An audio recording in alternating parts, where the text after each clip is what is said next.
नमस्कार। आज हम पृथ्वी के कुछ बहुत बड़े और कह सकते हैं महत्वपूर्ण हिस्सों की बात करने वाले हैं।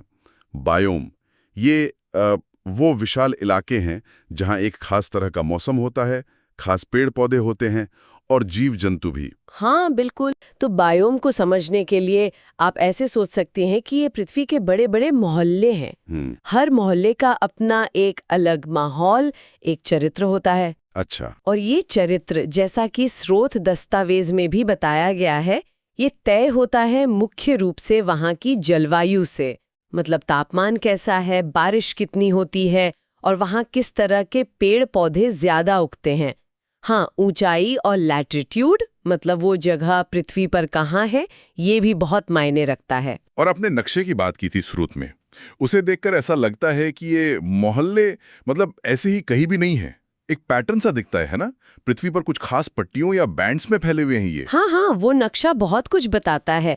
वो पैटर्न यही दिखाता है कि जलवायु का असर कितना व्यवस्थित है। जैसे भूमध्य रेखा इक्वेटर के पास आपको ज्यादा गर्म और नमी वाले बायोम मिलेंगे, जैसे उष्णकटिबंधीय वर्षावन। अमेज़न जैसे। बिल्कुल, अमेज़न, कांगो बेसिन, जहां मतलब जीवन की इतनी विविधता है, अद्भुत। फिर जैसे जैसे हम इक्वेटर से दूर ध्रुवों की तरफ जाते हैं, तो तापमान गिरता जाता है और बायोम बदलते जाते हैं। अच्छा, जैसे कि वर्षावनों के अलावा और कौन से बड़े बायोम हैं जमीन पर? कहीं है जैसे मध्य अक्षांशों में, जहां मौसम ठीक ठाक बदलते हैं, वहां आपको समशीतोष्ण वन मिलेंगे। यूरोप में, पूर्वी अमेरिका में, जहां पतझड़ में पेड़ अपने पत्ते गिरा देते हैं। हाँ हाँ। और अगर और उत्तर में जाएं तो टेगा या बोरियल वन आते हैं, वो ठंडा इलाका। साइबेरिया, कनाडा, वहां आपको नुकीली पत्तियों वाले पेड़ मिलेंगे, शंकुधारी पेड़ जो बर्फ झेल सके। ये जंगल वैसे कार्बन सोखने में बहुत अहम है, पृथ्वी के फेफड़ों की तरह काम करते हैं एक तरह से। और जहाँ पेड़ कम होते हैं, जैसे खुले मैदान। हाँ, वहां फिर घास के मैदान आ जाते हैं। जैसे अफ्रीका का सवाना है, जहां दूर दूर तक घास फैली होती है और बीच बीच में कुछ पेड़ दिखते हैं। या फिर जैसे उत्तरी अमेरिका की प्रेरी हैं, या दक्षिण अमेरिका के पंपास, ये शीतोष्ण घास के मैदान हैं। और रेगिस्तान भी तो हैं। बिल्कुल, रेगिस्तान, सहारा, गोभी, जहां बारिश न के बराबर होती है, ये अक्सर आपको 30 डिग्री लैटिट्यूड के आसपास मिलते हैं। और फिर सबसे ठंडे, सबसे वीरान इलाके हैं टुंड्रा, आर्कटिक में या बहुत ऊंचे पहाड़ों पर।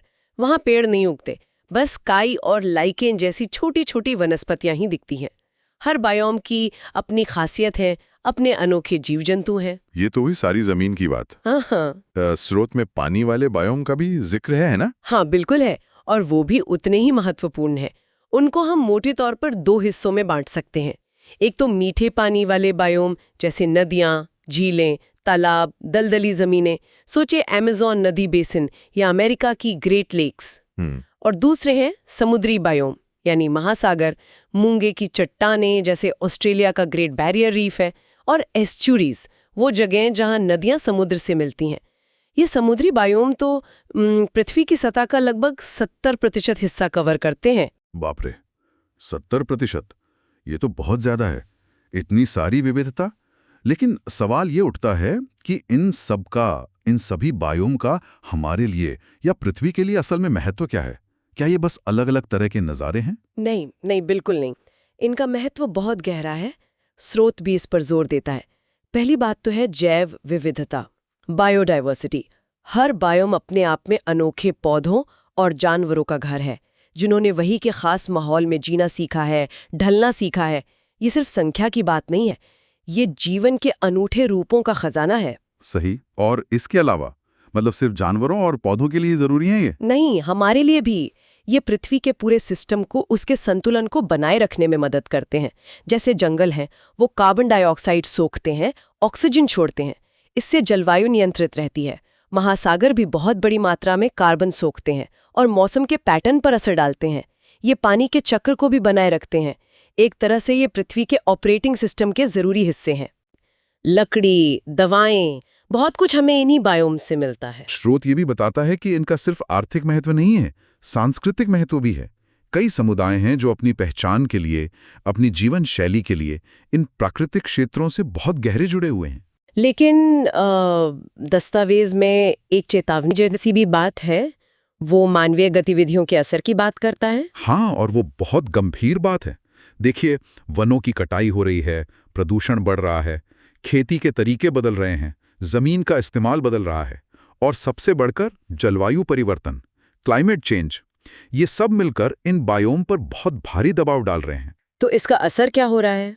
असर ये हो रहा है कि ना सिर्फ वहां रहने वाले जीव जंतु खतरे में आ रहे हैं, बल्कि बायोम की वो क्षमताएं भी कमजोर हो रही हैं जिन पर हम निर्भर हैं, जैसे जलवायु को नियंत्रित करने की क्षमता या साफ पानी देने की क्षमता। ये सब कमजोर पड़ रहा है। तो मतलब संक्षेप में कहें तो ये बायोम सिर्फ खूबसूरत नज़ारे नहीं हैं, ये तो पृथ्वी के जीवन तंत्र की बुनियाद हैं। बिल्कुल सही कहा।